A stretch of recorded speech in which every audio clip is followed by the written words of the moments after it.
Maybe I'm crazy, but UCLA football and the Dolphins are competing to be the worst at the very worst at being the worst of the worst of worstness forever.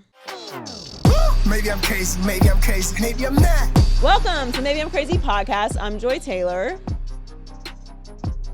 There's no Brandon Newman this time. Brandon has moved on to Barstool Sports. If you didn't catch last week's episode, we are very happy for him. I believe he is leaving LA tomorrow, if I'm remembering correctly. Okay. That's correct. He is heading off to New York with his wife, Michelle, who is pregnant with a baby, are we saying? Yep. Yeah, baby boy. It's a baby. And also, yes, also their dog, Roadblock. And their dog, Roadblock. They're heading to New York. Brandon is starting at Barstool Sports. We're very happy for him. So it's going to be me, obviously, our usual crew, Ariana, Donnie, Jeremy, Heller. Hola. Yeah, right. And John Hill, our resident Eagles fan. How you feeling about the Eagles? Like, I felt good. Yeah. I don't know. I felt better, but I don't know. Well, yeah. Well, for now, we'll see. Fingers crossed. Yeah. Anyway, MJ Acosta, one of my best friends. I met her in Miami at Barry University. We went to school together. She is now at the NFL Network. She is fabulous, and she will join us to talk about everything that happened this week. She was also covering the whole Antonio Brown saga with the Raiders, so she has a little insight there. And we have a couple fun stories that we slip in there as well. We're going to talk about Chip Kelly, as I mentioned at the top of the show, the Browns, these insane referees, these calls and petty court, lots of injuries, the Cowboys, some WNBA love later in the show, Odell review or preview. A new fun segment created by Donnie. Hey. There's a lot of movies. I've seen a lot of movies in the past couple of weeks, so we got to talk about them. We're retiring the old guard of quarterbacks. Not Tom Brady because he doesn't count. But pretty much everyone else is skipping on their way out. And Daniel Jones, obviously. But let's get started with MJ Acosta of NFL Network. All right, I'm very excited about this. One of my very best friends in the entire world, MJ Acosta. MJ and I go way back to college at Barry University in Miami. She is now on NFL Network. She is, like myself, a hustler. I know we look like, we're like 20 years old and we just, wandered onto the scene, but we've actually been doing this a long time. We're old biddies. Welcome, MJ. So happy to have you on the podcast. Thanks for having me, Joy. It's that melanin girl. That's what we have to thank.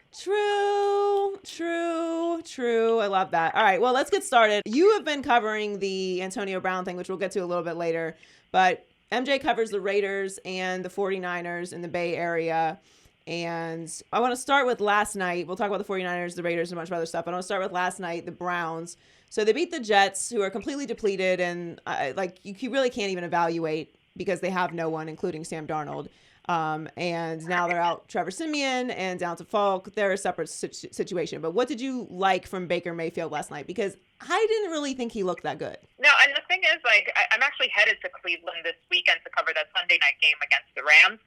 So this is perfect timing in this sense. When I watch Baker, it's like he's never going to be that, finesse kind of quarterback that's seamless out there. He's a gritty guy. He's a gritty QB. He's in your face, and that's sort of his playing style. He's going to be scrappy, and that's what we saw on Monday night as well. Even though they were going up against a Jets team that, like you said, is depleted, that's sort of what I see from him. Is he's going to fight his way to the end zone and fight his way to make this offense sort of come together to get these wins throughout the season. I just really, I don't know. I thought he was very inaccurate. I know he was running for his life, but aside from Odell, if Odell didn't have the night that he had, I just think they would have been a colossal disappointment, maybe even a disaster. And if you're looking at their next couple of games, it could be really bad for them really quickly. But speaking of that, the 49ers are 2-0. They look impressive. I was a 49ers doubter before the season started. I really didn't know what to make of Jimmy G yet, but they've looked great. And what, besides Jimmy being back, has been the biggest factor for them? I think there's two things with the Niners right now. On offense, aside from Jimmy, I think it's the evolution of their running back. So they went out and got Tevin Coleman, which lasted all of 5 seconds because then he got hurt in the very first week. But Matt Breida, we saw last season, he's a workhorse. I mean, he played through some pretty intense stuff. He was hurt a lot and still went up there and carried the team on his back. He's doing that again this season, but Raheem Mostert, who's kind of like a second, third-string guy, still went out there and kind of showed a little bit of the promise we saw from 2018 before he broke his arm. So it's interesting to see now the Breida Mostert dynamic coming together for these guys. But on defense, that's where I see the biggest difference. These guys have a major confidence boost, and with reason. I mean, they have D Ford, they have Quan Alexander, they have Nick Bosa. They've really been able to stop the run. I mean, against the Bengals, they only let up 25 yards, and they're getting after QBs, which is exactly what they want to see. So they had 4 sacks last week against Cincy, which is already a much better pace than what we saw last year, and they're really starting to get it together in the turnover battle. So I think the defense here is the key for the Niners. Yeah, I have Breida on one of my 3 fantasy football teams. I might have overdone it on the fantasy football front. Actually, I'm in week 2, and I already have to give myself reminders to check my teams because it's just a lot. 3 is too many. How many are you doing this year? I only have one, barely, and it's like stressing me out. I don't know how you're doing 3. Well, so here's what happened. I always do 1 because I'm in the all-female CBS Fantasy Football League, which I've been in for like 5 or 6 years now, which is run by Jamie Eisenberg. Shout out Jamie Eisenberg, CBS Sports. Used to work for them. And then I have the Herd one, and then I have the Maybe I'm Crazy Fantasy Football League. Ugh. Yeah, I know. No, I got it's a in lot. this year. I avoided it last year somehow and just stayed under the fray. So I was trying to focus on getting my beats correct in my first year at the NFL Network. But this year, I was like, all right, I got to do it. And I remember now why I didn't miss it last year. I'm so stressed. It's absurd. Yeah, and then also I made this really great decision to get Drew Brees in 2 of them. So, you know, I got to make some moves there. But speaking of injuries, Ben Roethlisberger is out for the season, non-contact injury. The 49ers host the Steelers on Sunday. I personally feel like the Steelers season is over. I know everyone is being very optimistic with this Mason Rudolph situation. I didn't like the way they looked before Ben was injured. I don't think they have the talent on offense that they need to actually make noise in the playoffs for the AFC. Winning the AFC North, okay, that's great. That's cute. That's not what the Steelers are supposed to do. That's a given. You win the AFC North. The Steelers have championship level expectations every year. You're the Pittsburgh freaking Steelers. So, do you think that their season is over? I think it's going to be really rough. I agree even with Ben at the helm, which obviously he leads this offense. It was already looking pretty dire. And now of course people are going to say they're optimistic, right? What else are they going to say?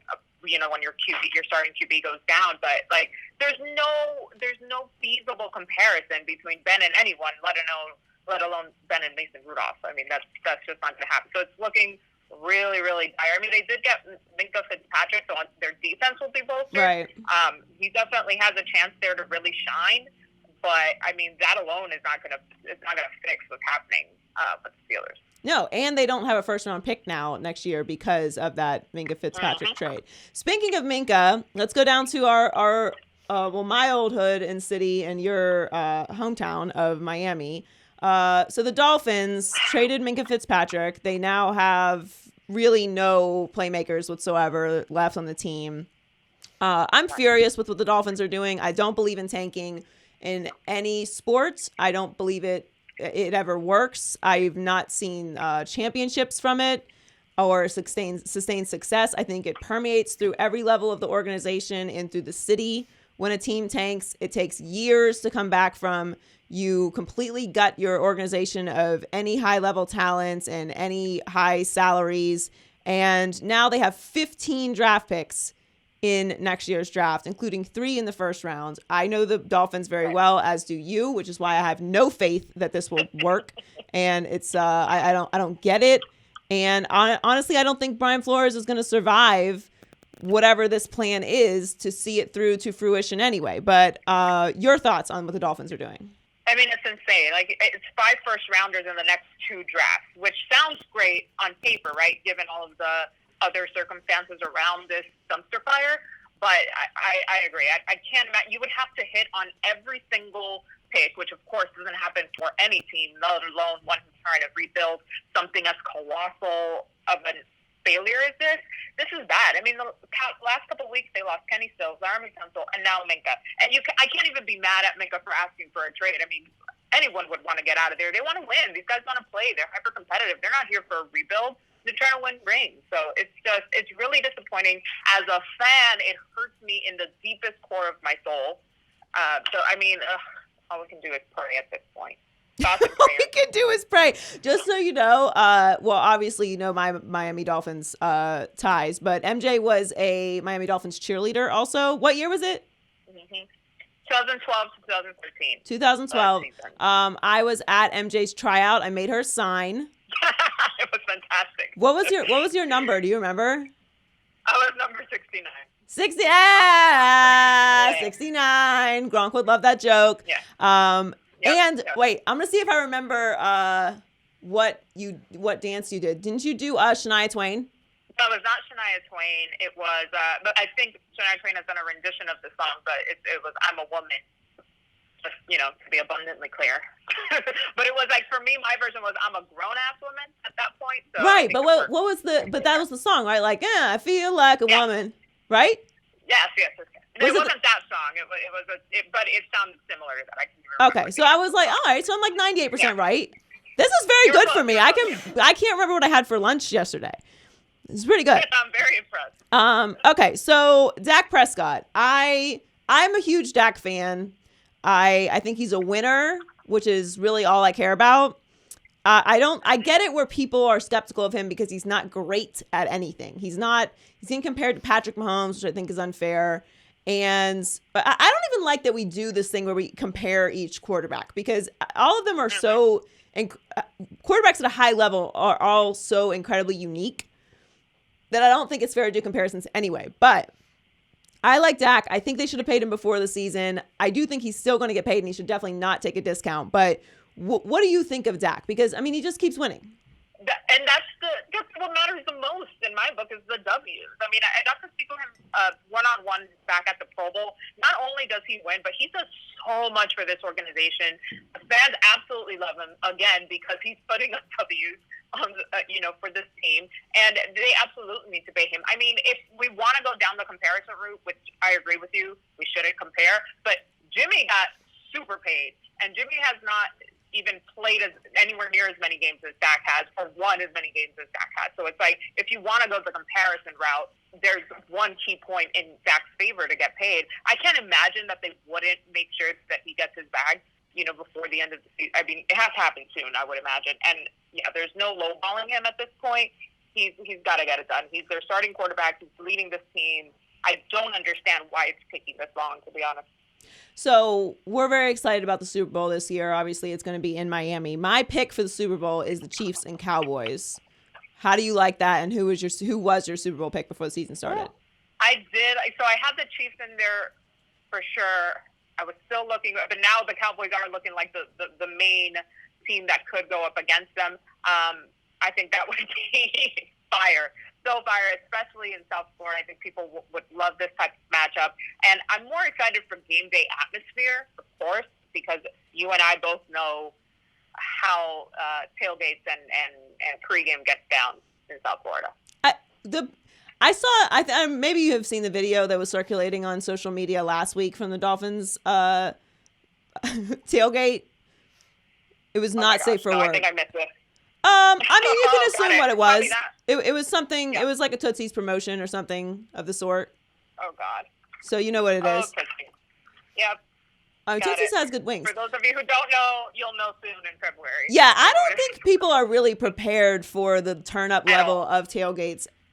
It doesn't matter if the Dolphins are losing. Like, any opportunity to party in Miami is going to get taken to the highest level. We don't do anything. It's 0 or 100. Like, you're either staying in the house or you're doing the absolute most. There's no moderation. There is a club in every single pro sports venue in South Florida. From Hard Rock to Marlins Park to whatever the American Airlines Arena is going to be named now. There's a club literally inside every single one of them. So just to put it in context for folks that may not understand what's happening. To add to that, the baseball park, which traditionally baseball is the most conservative sport, obviously, we know that, they have topless women who have their boobs spray painted walking around the club that's inside the baseball park, inside Marlins Park. Yeah. They wear thongs. And that's like, and it's normal. This isn't like anybody. We never questioned it. No one even thought it was weird. That's what's so remarkable about that. So it's the Clevelander. It's at Marlins Park. It's actually a great time because the actual Clevelander is kind of played out like on South Beach. you really only go to the Clevelander if you are an absolute tourist. Nobody's like, oh, like, where should we go today? Let's go to the Clevelander. You'd be like, ugh, who are you? No. What? So I can't remember the last time I went to South Beach. By the way, for anybody who like needs to hear this, the Dolphins don't play on South Beach. Like, I cannot hear that one more time. Yeah, neither do the Heat. Miami Gardens. Neither do the Heat. But Right. but LeBron started that, and it'll never end for the rest of the time. Right. But it's fine. It's close enough, at least for LeBron. The Dolphins are nowhere near that, and their training facility is not even in the same county. All right, so I think Aaron Rodgers will be the MVP. I said that before the season started. I thought the Packers were going to be a lot better this year than they were last year. They haven't had a dynamic offensive performance, but the bigger picture for me, because I'm not worried about Aaron Rodgers in the offense, is that he never really had a strong defense since the Super Bowl win, and now he does. So I think the Packers are going to be a real problem for people this year.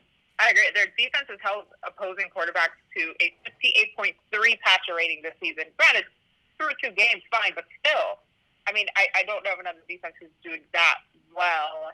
Check my stats, and there are many of them, but this bodes well for the Packers. I mean, I'd never worry with Rodgers. He doesn't need, like, a tremendous receiving quarterback. He'll make it happen. That's why he is who he is. But Devontae Adams is one of my favorite guys out there, and he's been doing well, 106 receiving yards last game. So I think when you mesh those two things, it's a recipe for success. So Lamar Jackson, I didn't really know what to make of him last year. Like, he was fun, but I wanted to see something more consistent from the pocket. And they kind of made me nervous because the Ravens were talking before the season how they're going to let him run, and like there's going to be a lot of running on the offense, and that just made me uncomfortable because I want them to develop him into a pocket passer, which he's become.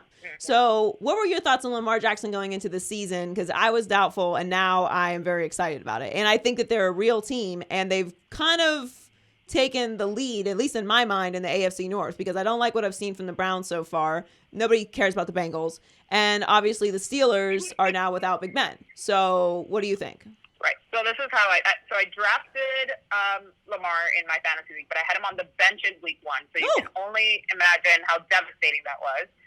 Again, why I haven't played fantasy in a couple of years. But this week, promptly moved him as my starting quarterback, and not just because of his week 1 performance, because again that was against my very lowly Dolphins, but still I agree with you. His development alone from 2018 to 2019 is enough to make me excited. I mean, the kid has shown that he is no longer a kid. He's a grown-ass man. He's a starting QB, and he can do it all. He can run it. He's got the aerial attacks. He knows what he's doing. He's commanding the field and this offense, and they're looking like the real deal. So the other real deal is the Patriots. And, I mean, look, I didn't know what really to expect from the Patriots this year. And then they made a bunch of annoying moves, and they came out like Ghostbusters. And obviously now they have AB. You were in the middle of the Antonio Brown Raiders camp chaos. In fact, I was texting you like throughout that whole like 4 or 5 day roller coaster. Like, are you okay? Like literally, are you all right? Because there's a lot happening right now. Have you gotten sleep? What was the reaction really in Oakland when AB left? I think initially a lot of the guys for as much of a united front as they presented, and I don't think that was contrived. I think the guys were really just relieved that it was over. That it's like, all right, now we can focus on what we have to do, or at least that the outside world can focus on the X's and O's around this team. There was just, regardless of how much you say that your team isn't distracted and they're not they're not paying attention to the headlines or to Twitter. Yeah, they are. I mean, they're looking. Even if it's after practice, guys are watching, and even at a subconscious level, it's gonna get through one way or another. So the overall relief after it was quickly determined that he was going to the Patriots was palpable in that locker room. It was, thank God it's over. You know, nobody really had any ill will towards him. It was apathetic, really. Like, all right, well, he's not here. Cool, whatever. Let's move on. But more so than anything else, they were glad that they didn't have to answer any more questions from us in the press corps about Antonio Brown. Well, so having been close to the situation there in Oakland and now seeing everything that's playing out with New England, and we're waiting to see what happens with Roger Goodell, and I don't want to get into the case and all that stuff, but like, What is your gut feeling about how that situation plays out? I mean, it's insane. I think the fact that, and without getting into the details of the case, which I of course am not privy to, it's just another sort of notch in the overall scheme of everything that's gone down. I mean, that is on another level of escalation and another level of severity. But he played on Sunday. He played and he scored, and seemingly everyone didn't even mention what's been going on with the case. So it's just one of those things where we've seen across this league, if you're winning, if you're putting on points, everything else sort of dissipates and goes off to the side. But it can't be ignored. Well, it was really fun, MJ. I'm super proud of you. Just so you know, MJ is the first Latina on the NFL Network as well. I saw you reposted that video of Odell last night with the reporter. God. Oh, man. That was... It was the most amazing reaction. He looked like he was solving a math problem. Like, wait, what did he just say? So when I go to Cleveland, my goal this Sunday is to, at the very least, give him, like, just a couple of key phrases that, like, will get him through any ESPN or NFL en Español interviews that he may have. That is very smart. If you didn't see the video, Odell was being interviewed by a reporter from ESPN Deportes, and he started off the interview in Spanish, and Odell was very confused what was happening. He's like, what is happening right now? Yeah, so that's actually smart. You should do that. I love that idea. Thanks so much for coming on. Also, last minute, love you. Next time you're in LA, we'll get some wine, as we always do, and hopefully I'll see you soon. Love you forever. Thank you. Bye, babe. With it, with it, quit it. What? With it. We about to turn up in this bitch. Thank you, MJ, for joining us. She was amazing. It is now time for Wit It or Quit It. Heller is teeing me up now for this. It's a big moment for you, Heller. Big responsibility. What am I winning or quitting today? Big shoes to fill, literally. Yes. Okay. Last year, Patrick Mahomes' breakout MVP season signaled that a changing of the guard in the NFL was near. Now, with Big Ben Roethlisberger and Drew Brees getting hurt in Week 2, it seems pretty clear that the future is here. Joy, Big Ben, Drew Brees, and Phillip Rivers are more likely to join AARP than win an MVP. Wit it or quit it. Ooh, with the clever wording. Well done. Only one flub. I kept the in there just to seem human. I don't want to seem like a reading robot. I mean, you know it's what a lot of reading, so I get it. Also did some live edits. Great. But did you? Yeah. Classic Brandon move. That's where it happens. I'm gonna wit it. It's none of them are in even the conversation of MVP this year. Now, that said, obviously Tom Brady is the oldest of the old, and he very well may win an MVP this year because he looks incredible. And I don't even want to put him in this group because he's an outlier. Like, Tom Brady just doesn't count. He doesn't count. You can't compare anyone to him. He's the greatest quarterback of all time, arguably the greatest football player of all time, certainly has the most rings, and he just doesn't age. So let's just put him outside of this particular group. Although I do think next year will begin the deterioration and then the moving forward of Tom Brady. And I'm not one to call for the end of Tom Brady's career. I don't like, it's become a cottage industry to discuss when Tom Brady is going to retire. And I know it's like fun to theorize and stuff, but they're great. They're better than they were last year, and they won the Super Bowl last year. So I'm just done with that conversation. So he's on the outside. But I did say this at the beginning of the season. I thought this was the last year of greatness for the old guard of quarterbacks, which would be Phillip Rivers, Drew Brees, Ben Roethlisberger, Eli Manning. Benched. Right, which we'll get to in a second. But it just felt like this year was very crucial for them because Ben Roethlisberger, obviously they're coming off of losing Antonio Brown and Le'Veon Bell. They're pumping their chests up about how they didn't need those guys and they have enough talent and they're the Steelers and they're back to culture, and boom, Roethlisberger's out for the season. You have Mason Rudolph. I don't believe in that situation. I've been watching the Steelers my entire life, and what's happened in the last couple of years is just, that's not the team that I know. Ben's ready to help him now, though. That's good. Ben's trying to do this baby face, like, and I get it because he has turned into quite a villain. Is that his? Yeah, that face, baby face. Because look, like, he was not okay with them drafting Mason Rudolph. He said he thought there were better players that could help the team now. Like, that's pretty much like, what? Come on, are dude. you? You did not approve of that draft pick. There's a lot. When you really dive deep on that radio show, what a disaster for Ben Roethlisberger. Anyway, he's trying to fix it. It's cute. He's having guys over for barbecues and stuff. It's nice. Well, he's out for the season. He says he's going to be back next year. He's not going to, I don't think that he's going to come back the same Ben Roethlisberger. That's just my opinion. Could prove me wrong. I'm open for it, but I don't think it's going to happen. I don't think that Ben Roethlisberger and Mike Tomlin are going to win another Super Bowl with their tenure together. I think it's over. I'm not saying they're not going to be good next year. I just don't think they're going to win another Super Bowl. And they're clearly not interested in drafting a quarterback because they just traded away their first-round pick for Minka Fitzpatrick. Now you have Drew Brees. He's out for the next 6 weeks. I mean, maybe they stay afloat, maybe not. People kind of felt like the Saints were going to take a step back this year. I did not think so, but that's when Drew Brees was going to be out there for the entire season. This is why you kept Teddy Bridgewater, so let's see what's up. Yeah, I mean, we'll see what he does. Teddy Bridgewater is a serviceable backup, and Teddy Two Gloves. I mean, he did well with the Vikings, so we'll see what happens. They do have some offensive weapons. I think that this year, the way that the first couple weeks, first 2 weeks are playing out, I think it's over for all of these guys. Phillip Rivers, it was a disaster. In year 15, he made to one AFC Championship game his entire career, and they can't beat the Lions. And then they lost to Donnie's Lions. Unbelievable. Are you an actual Lions fan? I am an actual Lions fan.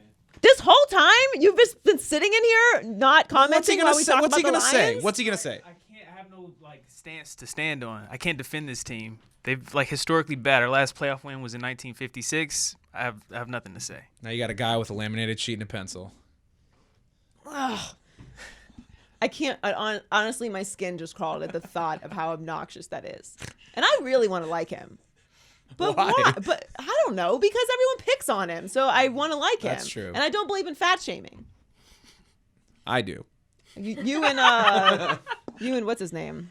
Bill Maher. Bill Maher, yeah. I'm fine I'll side with Bill Maher on this one. Yeah, that's it's fine. bad take.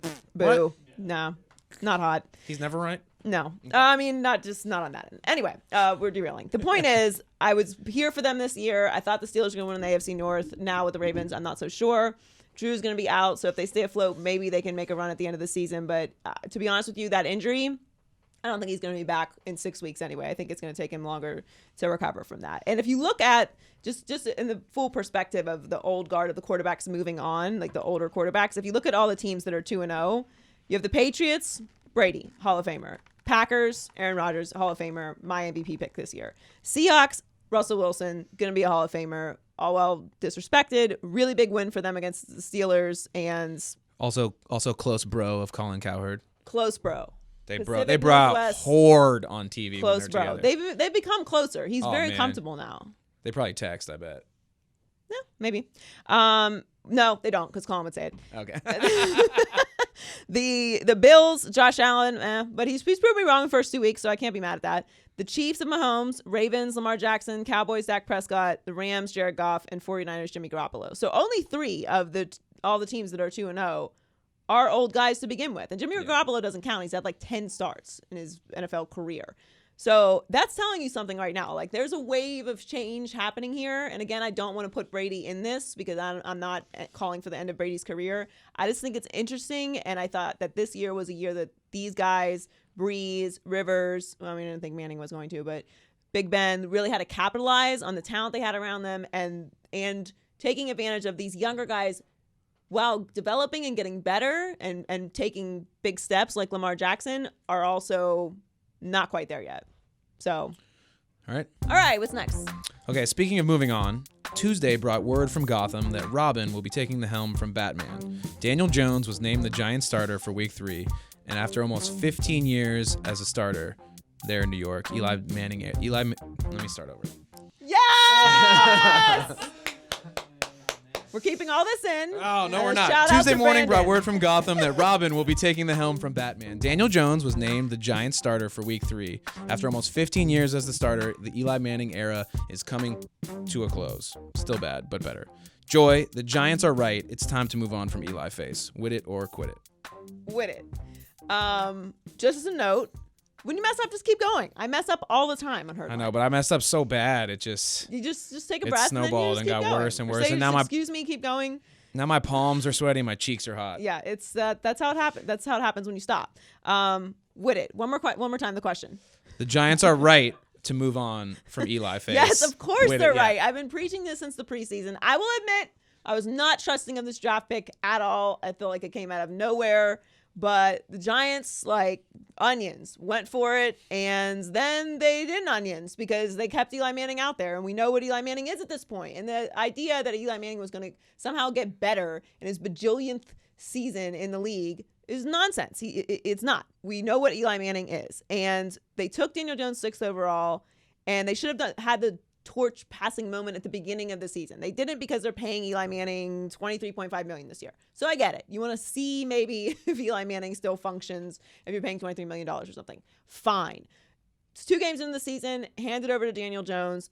Thankfully, this feels, hopefully, we don't know, maybe, but I'm believing that this is a situation that the Giants are going to stick with. Like, they're not going to go with Daniel Jones here, and then 4 games from now, Daniel Jones looks terrible, they go back to Eli Manning. Oh, my God. That would be so amazing, though. Just It for would pure be chaos amazing. purposes. For chaos purposes, and usually I root for anarchy, but I also root for content. And the Giants, when the Giants are good, the NFL is better. They're a cornerstone franchise. It's New York. They have Saquon. He's They so have good. Saquon is so good. So good. He's so good.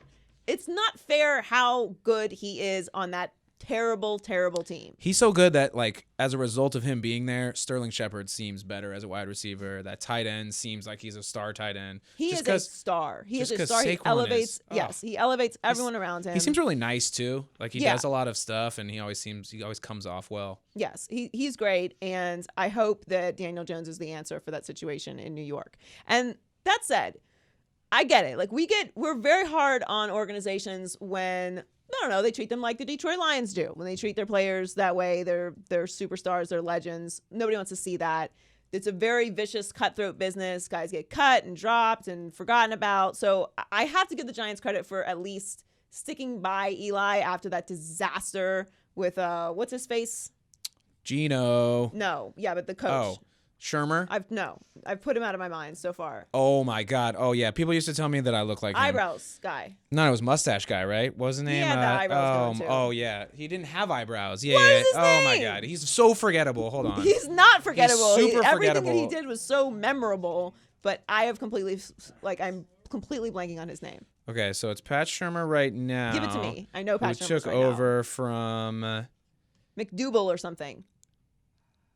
Ben McAdoo. McAdoo! I was so close. McDougal, McAdoo, same thing. McAdoo, what Macaboo did to Macaboo did More to like Eli Manning. More like Macadont. What he did to Eli Manning was wrong. I hated it. You don't bench him for Geno Smith. We know what Geno Smith is. So this is the right situation. It's the right thing to do. If they were going to stick with Eli Manning through the rest of the season, I was going to be accepting of that. As I told Colin the other day, at the end of the season, you sit down with the football Illuminati that is the Manning family. You get the most expensive bottle of wine that you have that has like 2 decades of dust on it, and it's like $10,000. Yeah, the they corks feel very rotting and special. stuff. Yeah, you for got to put it in a decanter, the whole thing.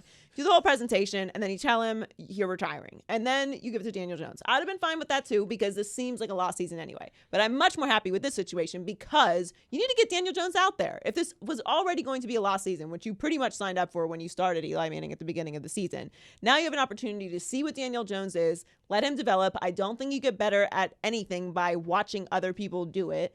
I get it. Do it poorly. Alex Smith, like Patrick Mahomes. Okay, like fine, but also Patrick Mahomes is clearly incredibly talented. So maybe it was Alex Smith, maybe it's Patrick Mahomes is very good. Who knows? All we have is what we can look at from what happens, and it seems like Alex Smith taught him how to be a professional. His dad also played Major League Baseball, so he might have already learned how to be Andy a Reid's professional. a good quarterback I coach, digress. too, so. He's good. I didn't need to have that situation with Daniel Jones. And now you actually will, because unless Eli Manning forces his way out to go to, say, Jacksonville or something, which I hope he doesn't do, because as much as people bang on Eli Manning is a Hall of Famer. Like, I know people don't want to say that, but he is. He's a 2-time Super Bowl MVP. He beat Tom Brady in his prime twice in the Super Bowl. He's a 4-time Pro Bowler. Like, you can't just ignore that. He is a Hall of Famer. It's people are going to struggle with it, but he's one of those guys. And in general, with the Pro Football Hall of Fame, you're clearly a Hall of Famer or you're not.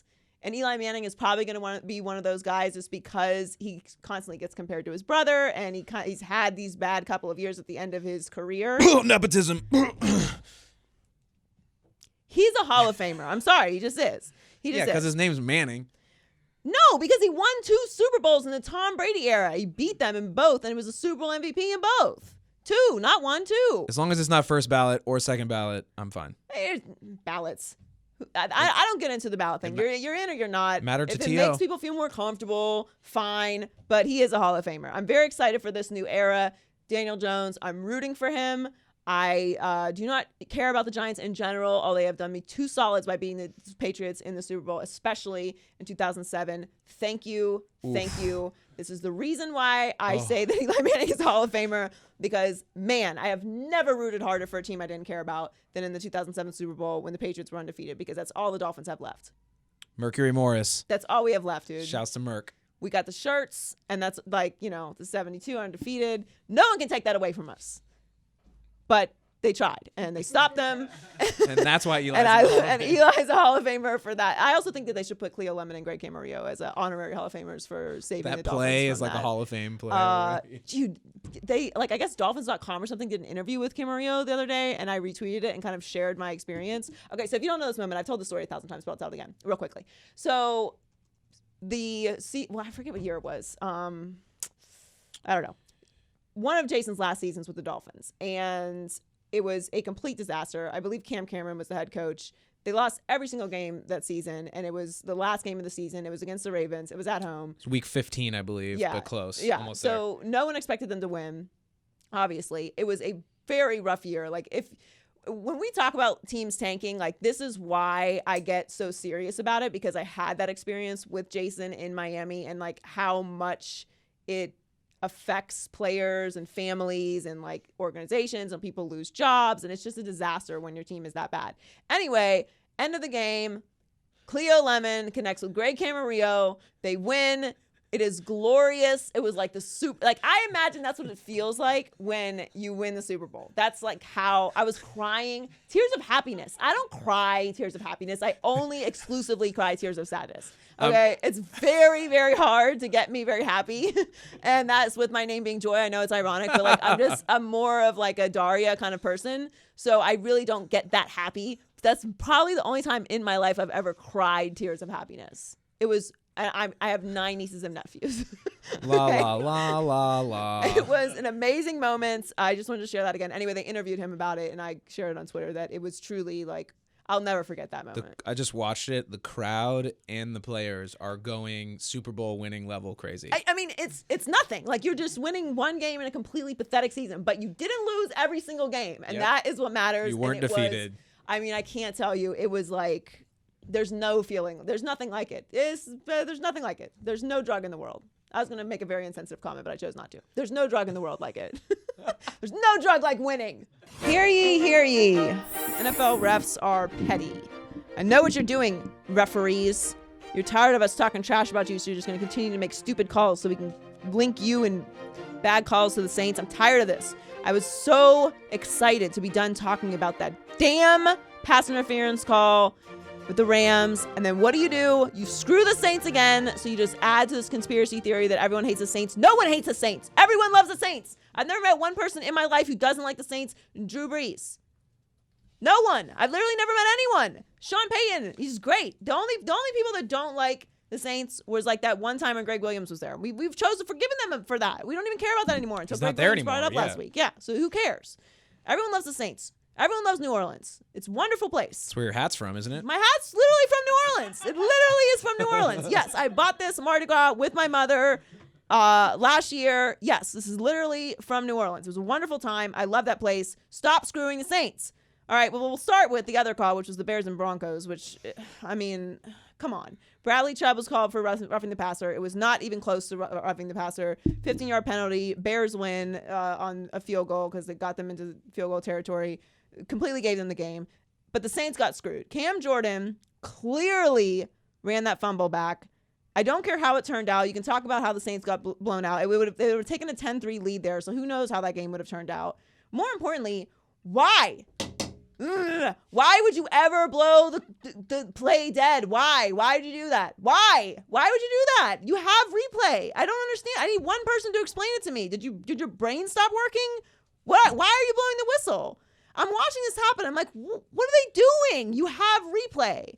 Let the play out, then go and review it, because all scoring plays are reviewed. Look at it. You can see it, say it's a fumble or not a fumble, and then you can call it back. What you can't do is rerun the play and give them the touchdown after you blow the whistle. So they completely got screwed. Saints fans are completely entitled to complain about it, and probably forever now, so we're never going to hear the end of it because you screwed them again against the same opponent. Against the Rams. What are you doing? You had one job. I understand what you're doing. I see what you're doing. This is one of those times where I don't appreciate the pettiness, okay? I love pettiness, but this is not one of those times. Stop screwing the Saints over. I'm tired of talking about blown calls. And for that matter, there's nothing we can do about this because as long as there's going to be referees that are human beings, which is what I always want because robots are not prepared to be referees. Shout out to the robot community. You know, I always support you, but this is not the space, okay? This is not your lane, okay? We need human error. Like, this is the way it goes. We have a bazillion cameras, so it's fine. It's covered. Just don't blow the freaking play dead. You support robotics, Joy? I've always supported the robotics community, and I want this on the record so when they take over planet Earth, they know I'm a friend. Joy Taylor, okay, of Pittsburgh, Pennsylvania, also Miami, Florida, Los Angeles, okay? I'm all over the grid. I am a friend of the robot community. I mean you no harm, but I don't think you should be referees. It's fine. You can say that I don't belong in sports because I'm a woman, and I feel like because you're a robot, you don't belong in sports either. Making human decisions. Making human decisions. Let's leave it to the human men and one woman referee that we have. There might be two now, I think. Okay, there's two. It's not for you guys, not for the robots. But I love you guys again, and I don't want no smoke. Remember this. I don't know how I'm gonna do this, so I'm just gonna sing it myself, I guess. High key, low key. No. I'm just gonna say high key, low key moving forward, and then okay, it's time for high key, low key. Okay, it's time for high key, low key. We don't need to sing. So high key, the Cowboys are still good, and low key, undefeated, never lost. I'm just right about the Cowboys this year. I know it's week 2, but I'm right. They play the Dolphins next week, so guess what? They're gonna be 3-0. Eat it. I'm right. Dak is great. He looks amazing. He's winning without Zeke balling out of control. The new offense looks great. He's making crisp throws. Apparently, what's his name that retired? Witten still got a little gas I don't know in the why tank. I wanted to call him Jason Garrett. Jason Witten is looking like a spring chicken out there. Just pay the man. It's done. Like, the Cowboys are going to the Super Bowl this year. It's going to be Chiefs-Cowboys. It's going to be the greatest Super Bowl of all time. It's going to be a zillion points. If you go to South Beach, you're going to party and have the best time of your life, and it's going to be on Fox, and I can't wait. That's happening. I'm speaking it into existence still, and so far, I'm right. And like I said, they play the Dolphins next week, so it's 3-0 for the Cowboys. High-key, Odell is still a star. Low-key, the Browns aren't ready yet. Last night was a good win, I guess, for the Browns. I mean, they beat the completely depleted Jets 23-3. Baker ran for his life. He had 1 touchdown, 325 passing yards, completion rate of 54.3%. He has 2 touchdowns and 4 interceptions this year. Is that true? That's terrible. I believe that's true. Sounds like facts. Myles Garrett had 4 penalties last night, which is A couple of those were not like, good. I thought, I mean, when he injured the quarterback, that was definitely a penalty. But the one before that, I didn't feel like he drove him into the ground too bad. I mean, 4 is 4, and he was the most, I believe he was the most penalized defensive lineman in the league last year, so that's your rep. That you got to clean that up. Like, that's just undisciplined. And he's very talented, so you don't want that. And it's a trend with the Browns anyway. They had, 18 penalties week 1? That said, Odell is still the shining light superstar that he is. He had 1 touchdown, 6 receptions, 161 yards, had a huge breakaway touchdown. And a new one-hander. One-hander. Very exciting. And a $2 million watch in warm-ups. What? Why? I don't think I want to wear something that... Who thinks that's cool? I mean, it's very cool. If you're Odell Beckham, you can wear a $2 million watch. I can't wear a $2 million watch. I would be walking around like this. What do I do with my? I don't know. What do I do with my hands? What's wrong with your arm, Joy? I don't know. There's $2 million on it. I don't feel like it belongs in my pocket. What do you do with a $2 million watch? It's awesome. I don't. It's not for us. Like, it's not. Unless someone secretly in here is a trust fund kid or like a princess. No? Okay, so it's not privilege. It's not for us. Well, yeah. Well played. I mean, Odell's still a superstar, and that's great, but he's not going to become a Hall of Famer playing for this team. And that's just and I know I'm being very dramatic here based off of 2 weeks, but the way this team's currently assembled and the way it's looking right now, not trending in a great direction. Well, like, that was a good win. You won by 20 points. Great. You beat the Jets, who have no one. Like, what's the big selling points on Baker? It's like leadership and accuracy. Accuracy. So doesn't have to take a major. Throws. Yes, take a major step up. I realize he was running around a lot. Maybe I'm being a little bit dramatic with the Hall of Fame thing, but like from based off what I'm seeing right now in this current moment, you have to fix the offensive line and figure some stuff out. But Odell is still a superstar. Finally, high key, the WNBA playoffs have been lit. Low key, I'm sad that Seattle got knocked out. Shout out to Jordan Canada and the Seattle Storm. They won't be repeating as champions, though. They lost 92-69 to the Sparks, and the Vegas Aces had an incredible win over the Chicago Sky. Dearica Hamby sent the Aces into the semifinal with an amazing half-court runner. If you missed it, it's a great, fun highlight. And James Harden made an appearance at the Vegas Aces game. And Kelsey Plum had a one-legged challenge shot at the end of the third quarter, three-pointer walk-off at the buzzer, and James Harden loved it. It was the most likable James Harden's ever been. I was like, who's this fun bearded gentleman? He's so fun. And then but laughing he's still, and enjoying the WNBA. God, he almost made me forget about all the times that he just ran into the middle of the lane and hooked someone's arm and fell down. God.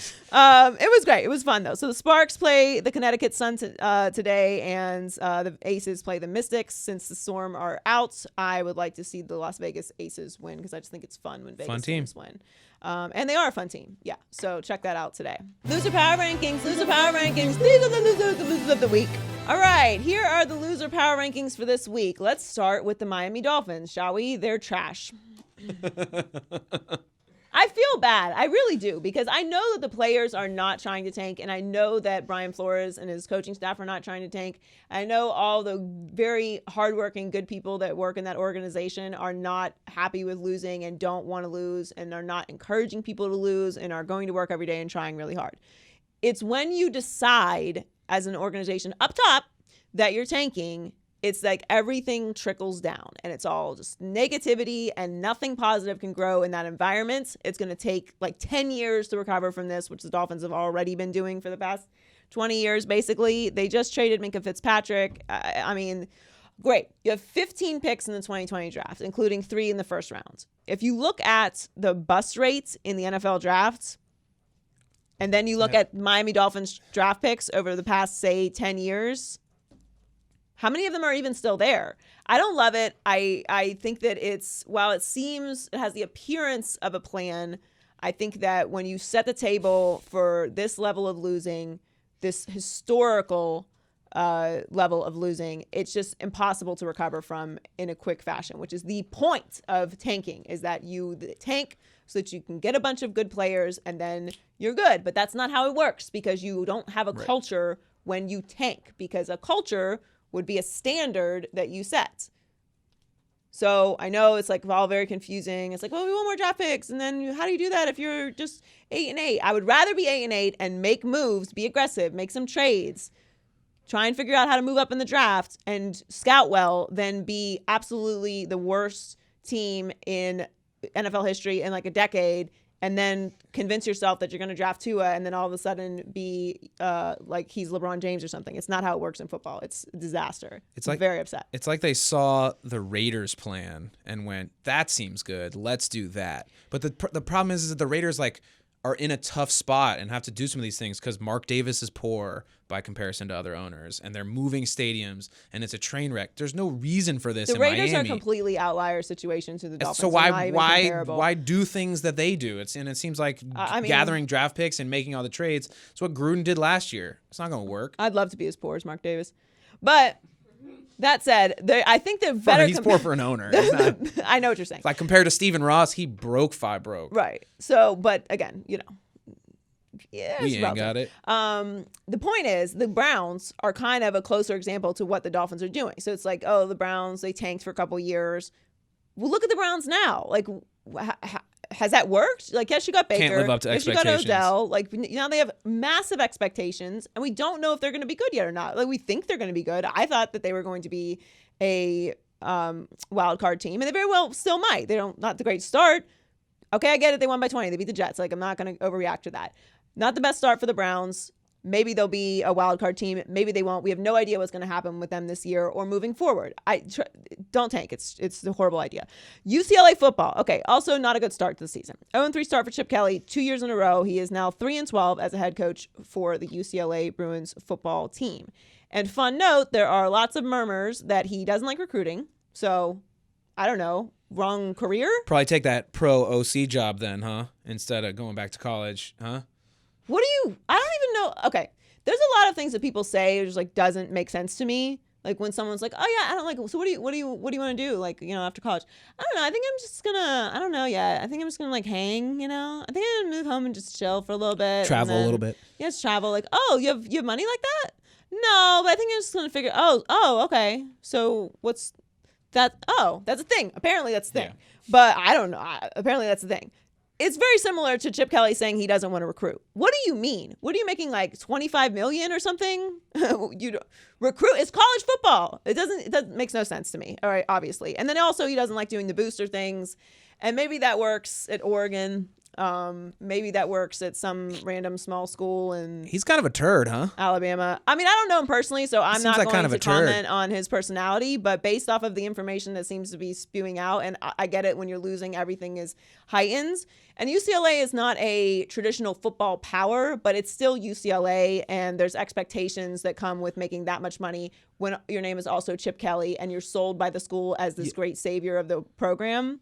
Also, the school sells it's like recruiting at UCLA is not recruiting somewhere else. Like you just have to get them to fly out and look at the campus. Yes, but UCLA also has an incredibly high academic standard. So while you can get kids in, they have to stay eligible. So you can't just get junior college transfers and whoever at UCLA. You can get them in, but can they stay eligible? That's a whole different conversation. I understand he has a very young team. He has like maybe the youngest team in all of college football. But none of these excuses matter, especially if you're talking about you don't want to go to booster events. Guess what?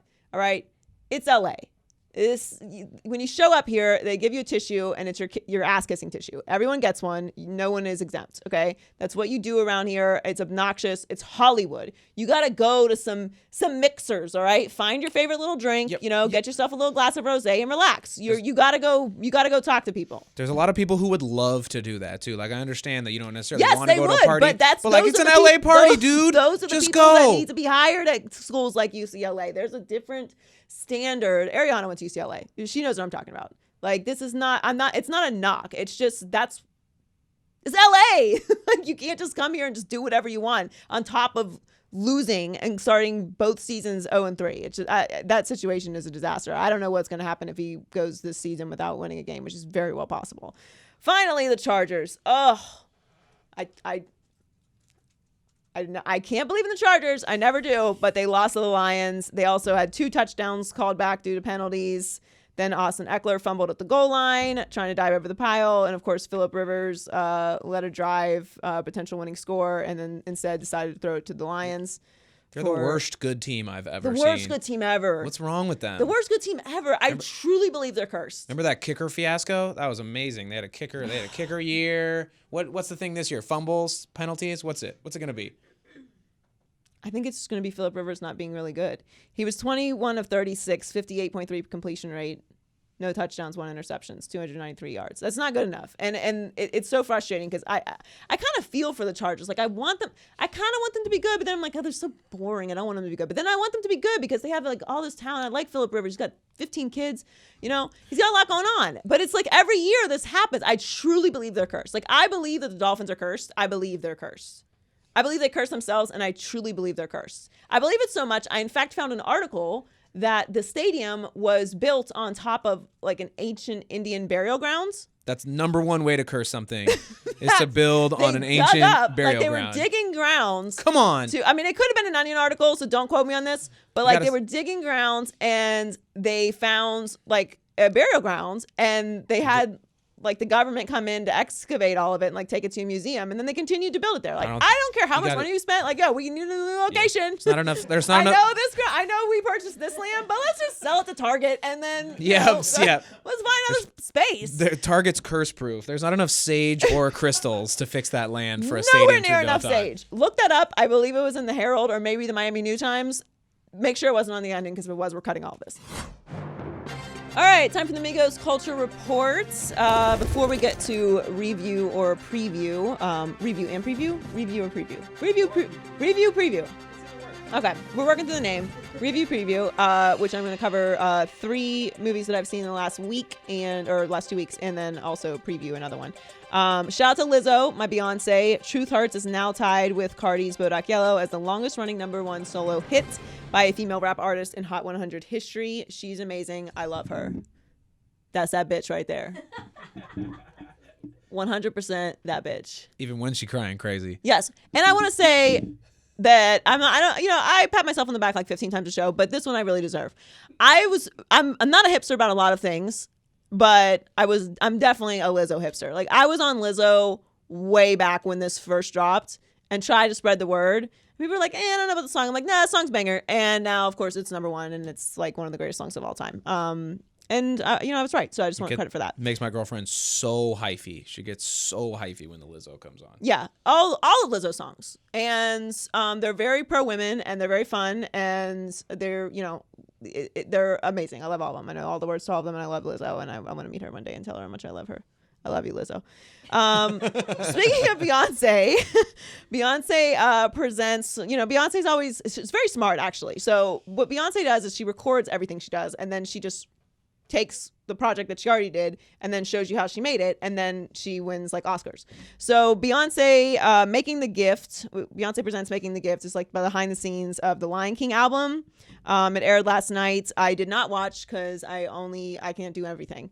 But also I didn't like the album. Woo! So,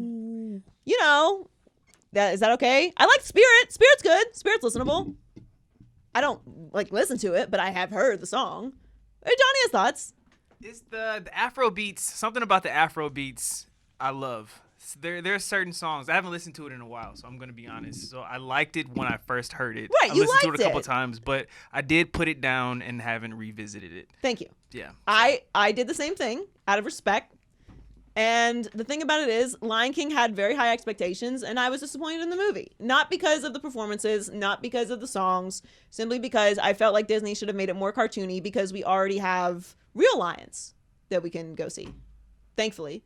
Poachers haven't gotten all of them yet. Yeah, it was mad. Yeah. Okay. Very there we mad. go. Jeremy is the official final say on everything. We love Beyonce. It just it's.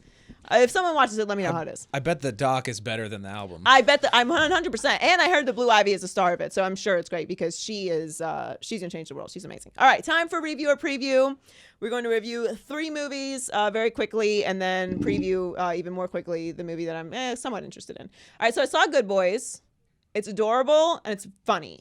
I'm not gonna say it's very funny because it's kids, but it's very enlightening if you don't have kids, and it's funnier if you are around children a lot or you have kids. It's very well done. Like, it's not, I thought it was going to be extremely vulgar and kind of like cringy. There's one scene in it where they go into a frat house and I was literally laughing out loud, which is very hard to do in a movie.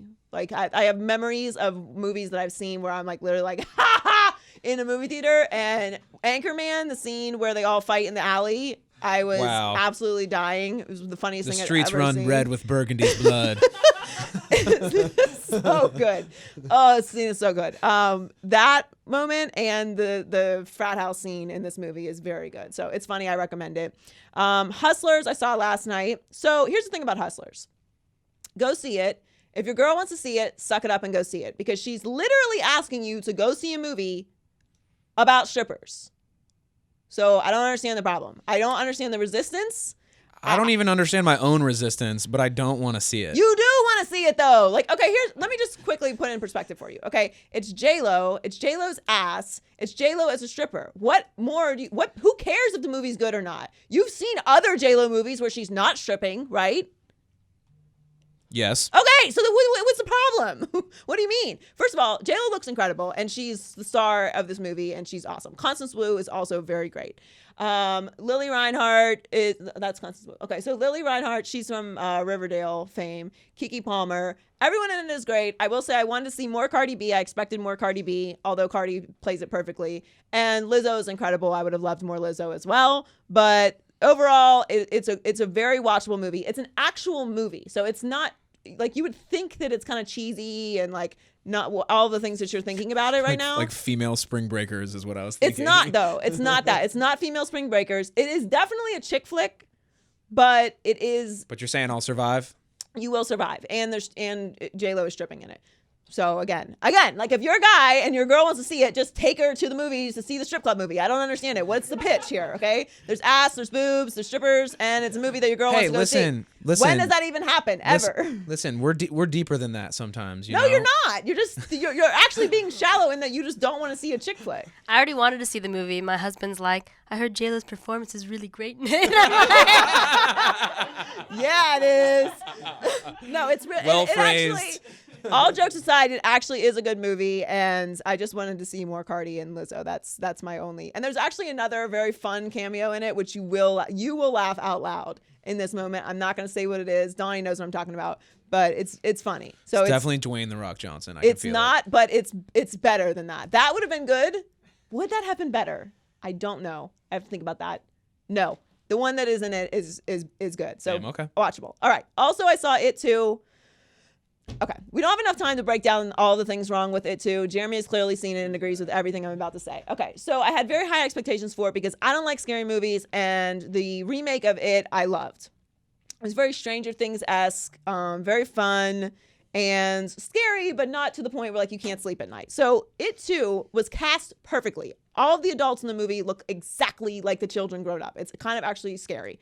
That part is the scariest part. Everything else makes no sense. The beginning of the movie doesn't make sense. The middle of the movie doesn't make sense. What happened to the adults doesn't make sense. Why did this person die? Why would they kill themselves? I don't know. It makes no sense. The clown, where does he go? I don't know what happened in this movie, okay? I have no answers. We have no idea what happened. All I know is a bunch of people died for no reason, and I don't know what happened. What happened, Jeremy? I don't know. Yeah, I mean, I also didn't care. Like, they're all grown, and you're telling me they all care about this clown Why don't they thing. remember? Yeah, why don't they remember? It was all over the place. It was too long. Oh my God, so 45 minutes It's really too long. Just Yeah. kill them all or let us go. Yeah.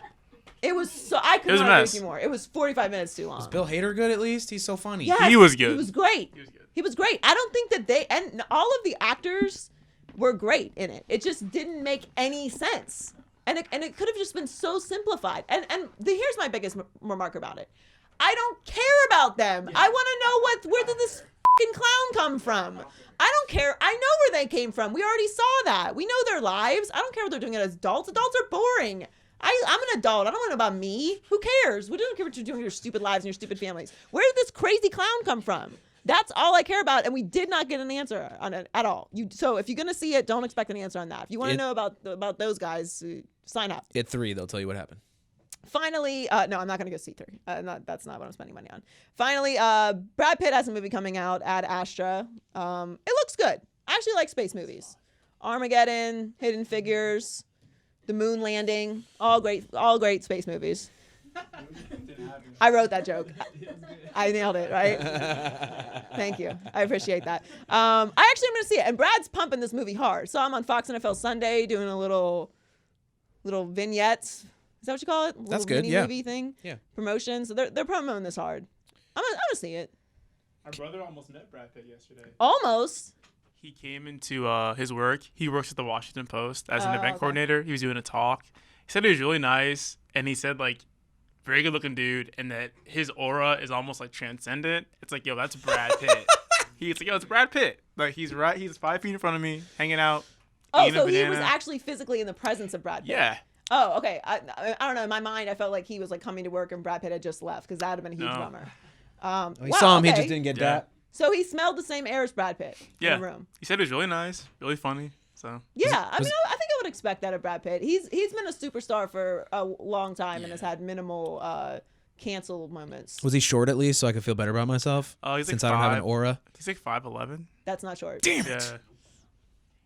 Yeah. I'm taller though, but still. Well, okay. Good for you, Heller. Boom. Boom. You got him there. All right. Thanks for joining us this week. I would give you a maybe I'm crazy fantasy football update, but I've got 3 leagues, so I got a lot going on. Next week. It's week 2. We'll get there. Yes. I think I won though. I'm 0-2, so Oh. There's an update. Yeah, you beat me last week. I beat you. Okay, that's all that matters. I beat Heller. Shout out to I'm Crazy Fantasy Football League. Thanks for listening and checking us out this week. Make sure you subscribe at the Maybe I'm Crazy podcast on YouTube. We are on the iHeartMedia app, Apple Podcasts, Spotify, SoundCloud, obviously YouTube. You can follow me on social media at Joy Taylor Talks and the podcast at Maybe I'm Crazy Pod.